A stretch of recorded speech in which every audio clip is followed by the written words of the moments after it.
Tiniyak ng Malacanang na lahat ng sangkot sa anomalya sa flood control project sa bansa, kakasuhan at mananagot kahit sino pa siya o ano ang katungkulan sa pamahalaan.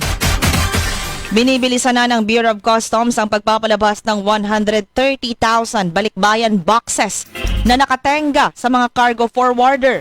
Nangako ang customs na maibibigay ito bago magpasko at kung hindi makaya ay bago magtapos ang taon.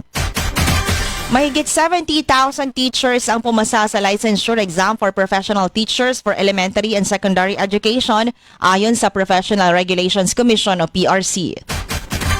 Sa JV Hotel sa Davao City, nanatili ang mag-amang suspect sa pamamaril sa Bondi Beach sa Australia ayon sa PNP at hotel staff. Mula November 1 hanggang November 28, hindi sila nag-check out at kapag lumalabas ng hotel ay hindi lalampas ng 2 oras. Dating Ilocos Sur Governor at negosyanteng si Chavez Singson, interesadong bilhin ang Miss Universe organization.